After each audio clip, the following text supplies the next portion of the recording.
My name is Ian Corbett. I'm retired now, but I was originally the Assistant General Secretary from 2006 to 2009, and then the General Secretary of the IAU from 2009 to 2012.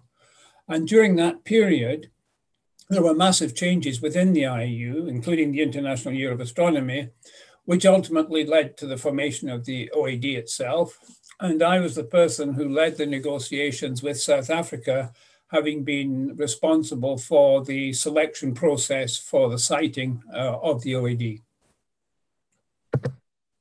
Great, thanks very much. Do you want to say something about your role on the review panel as well, maybe? Well, I can do that.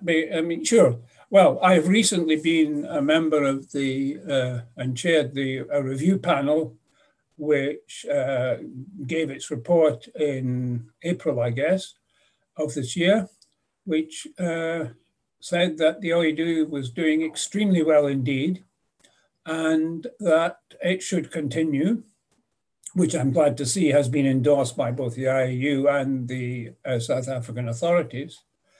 We made some recommendations, which I don't think it'd be appropriate to go into in detail here, but they were adopted entirely by the people responsible for the OAD. And I think we can view the next period, 6-10 years of the OAD, as being one when it will continue its present level of success. I think you have to think about what the situation was in astronomy, but in science in general, at the turn of the century, let's say. More and more fields of science, and particularly astronomy, which I think was probably in the lead, had major outreach programs and were beginning to get involved in education, where education was teaching teachers to teach astronomy and that sort of thing. And if there was any development taking place at that level, it was the development of astronomy as such. And the IAU was involved in all three areas and had a big program, which was growing. Then we had, after 2 or 3 years of hard work and preparation, the International Year of Astronomy in 2009. And that was a huge success, a much greater success than we had ever anticipated. And one of the things that threw up really quite quickly was how keen people were to get involved in astronomy, partly for astronomy's sake, but also because astronomy was useful in a broader context. And that sowed the seeds of what ultimately we came to call astronomy for development, using astronomy to spark interest. And having sparked interest, you could build on that and get people involved in a much wider area of activities based on astronomy, using astronomy, seeded by astronomy, but not necessarily astronomy. And that completely changed the perspectives that we had. And then one person, George Miley, and I mention him because he deserves particular credit, organized a series of workshops at the IAU in Paris. And that end result was the strategic plan, which covered the period 2010 to 2020. And that gave us all collectively in the IAU a concept that actually shaped itself over the next few years. But the concept was of a center which would have marshal worldwide activities in astronomy for development. We didn't call it that then. We went through various name changes, but that was the concept. And that was what resulted after a competition in the founding of the OAD in South Africa. Now, the first thing that came out of all of that was how much agreement there was among all the people who were involved in these workshops and so on in what we were trying to do. There was a certain amount of skepticism that it was slightly overambitious, it was too big a change for the IAU, but that was swept aside by the enthusiasm and the realization that this was intrinsically a very good thing to do. And then when we put out the call for proposals, we were absolutely taken aback by, not just by the sheer number, although that was an indicator in itself, but by the quality of so many of these proposals. And at the end, it really was quite a hard job to get an agreement on the top few that would require further work. That tells you how great the interest was. They were spread over the world. It was a worldwide competition, and the entries came in from all over the world. It's very much to the credit of the people who are now involved in the OAD directly, indirectly, that their submission and the subsequent iterations were successful. And after that, we negotiated with the South African authorities, which was extremely easy because they were so thoroughly in favor and so thoroughly enthusiastic about what we were trying to do.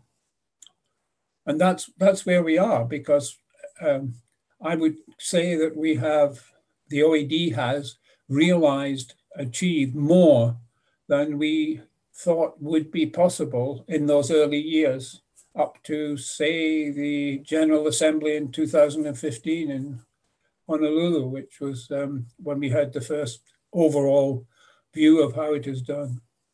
Had it in our minds that this center would be in an area where development could take place, where there was plenty of room for development. In other words, there was very little point in having an astronomy development program based in any of the democratic industrialized Western countries, which already had major astronomy programs and were already using astronomy at a whole series of levels in the education, outreach, and so on. So we had proposals from several regions, and these were the ones that, for the most part, we found to be extremely good, extremely challenging. There were two things in South Africa's favor, I think. One was that it was, of course, based in a continent which was desperately in need of development over a whole range of areas. And the other was that through the SALT outreach program and so on, it had established a track record. We could see what it was doing. And when you take those together, plus the extremely strong support that we had from the then Minister of Science and from the senior officials in both the Department of DSI and in the NRF, it was pretty clear when we got down to essentially exploring the final shortlist of 2 or 3 places that South Africa was the one that we should choose. Now, at that time, we had clear enough ideas of the sort of people we wanted in the OAD. We knew that we should start fairly small because otherwise we risked tripping over ourselves if we were too ambitious from the very start. And that was a view shared actually by NRF and by the director of the SAO at the time. So we put out the advert for the director, and I mean, you know what happened at that point, Kevin, but it all worked out very well. And I think that with hindsight, putting it in South Africa was very much the right thing to do, given the objectives that we had set ourselves. South Africa has a certain international credibility. We have been able, through the OAD has been able to set up a true international network, regional offices and so on. Whereas I think it would have been more difficult if it had been based in some other countries. And it would perhaps have become slightly more localized or more regionalized if it had been elsewhere. Since we never ran the experiment, we don't know whether that's true or not, but I suspect that it's very much greatly to the credit of South Africa and the people involved that it has proved itself to be an international astronomy office. In some ways, the trite answer to what is the greatest achievement is to exist and to be confirmed in existence for a further 6 to 10 years. That of itself is a significant achievement.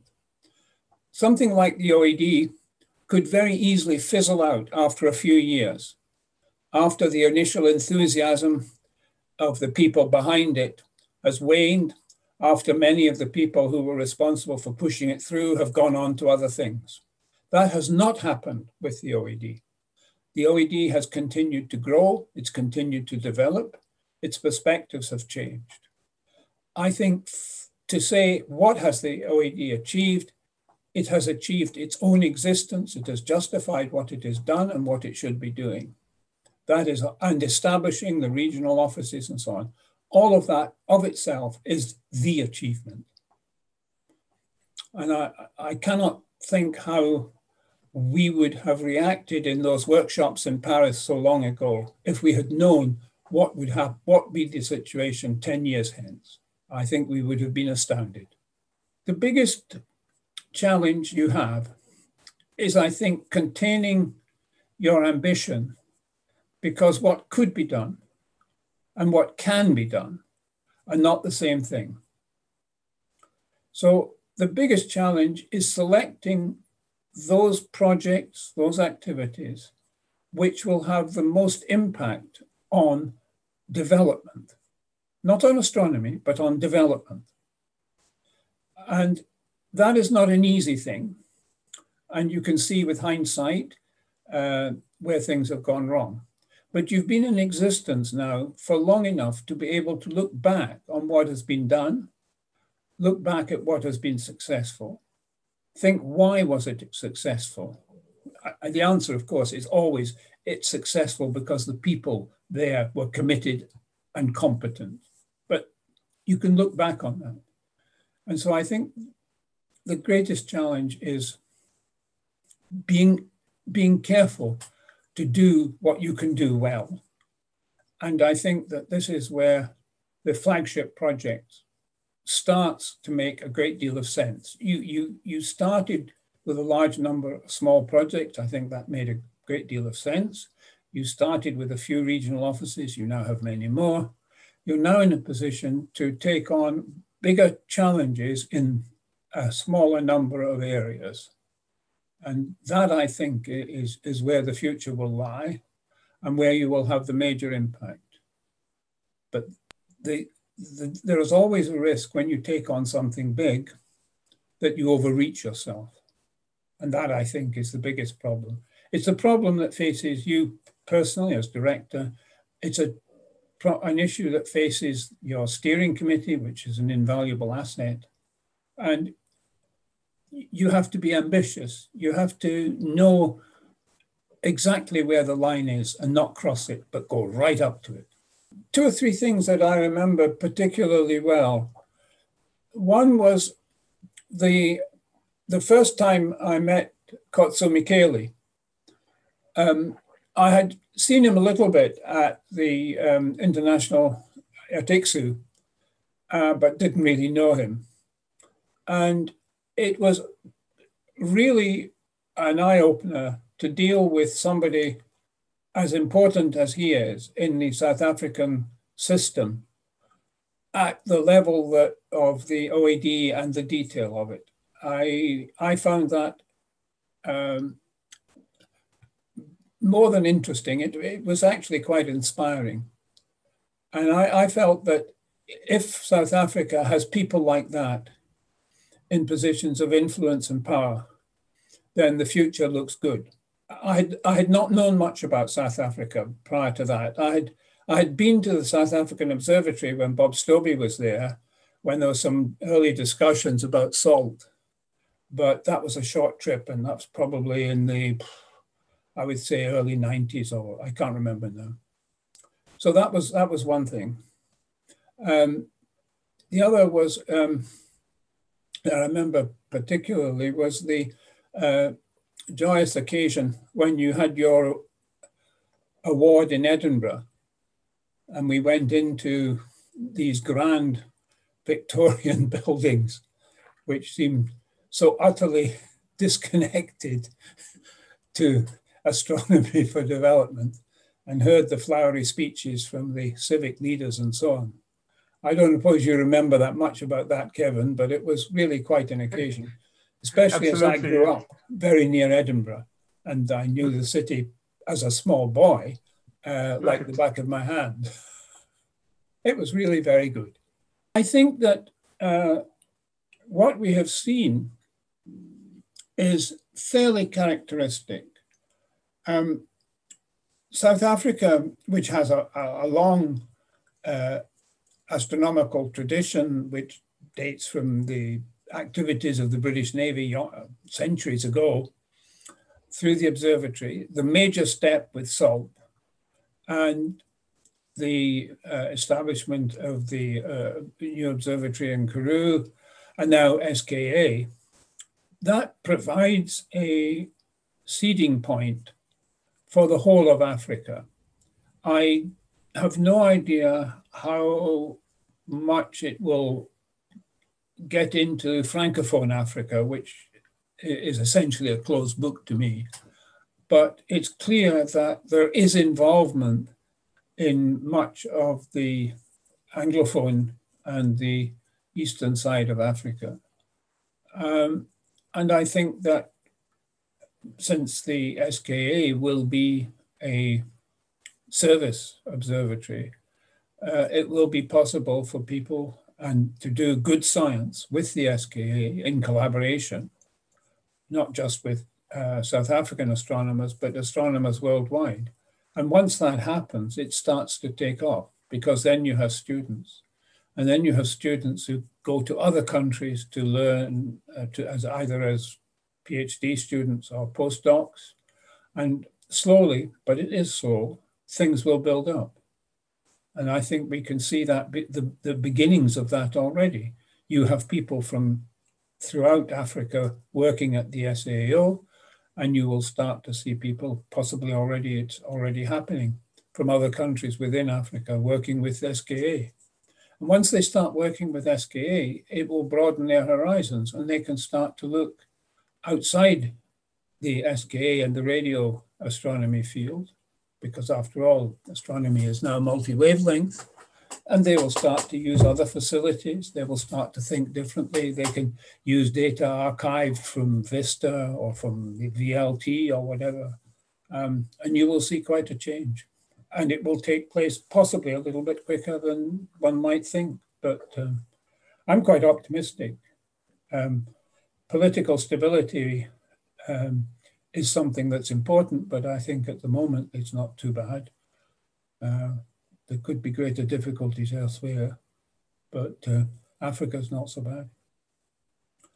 I don't know if that helps. It's fine to have, it's fine to have dignitaries and very important people trundling along and on the stage, because that gets you access to the news media and so on. But that's totally ephemeral. I remember the General Assembly in Beijing, which I had to organize as General Secretary. And Xi Jinping, who wasn't then the leader, but was the deputy, came along. And of course, we got enormous media attention at the time. But as I said, it's totally ephemeral. It's gone. You have enormous opportunities in front of you, things that you could do. There are two difficulties in achieving that. One is simply the amount of resource and your staff levels. I think if you can increase the staff level, you'll be able to do more. The other is that keeping the regional offices at the forefront of what they should be doing is quite a task. Some of them will be completely self-propelled, fine. Let them get on with it. And some need help, and some need encouragement, some need help and encouragement. And I think that if all of this works together, as it has in the past, so it's not a criticism of what, then you will continue to grow. And that's very important, because with something like the OAD, if you're not growing, you're dying. And that, it can be slow, but you've got to keep growing. You've got to keep, that doesn't necessarily mean more projects or more money or so on, but it means more ideas, more things are happening. And if you're just doing what you did last year, but a little bit better, then you're not growing and you're not going anywhere. One small thing, I think, when I was thinking about things, I think you have gained international credibility in the astronomy community as a whole. And this is not something you had in 2011 or at the General Assembly in 2012. There were quite a few member representatives who are a bit doubtful about all of this.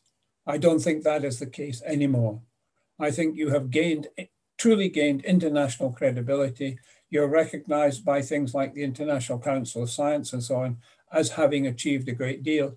I mean, you heard Di already talking about that, and he's after all president of the International Council of Science. And that of itself is no mean achievement. I think there are other IAU offices that do not have the same standing and international credibility that you have gained.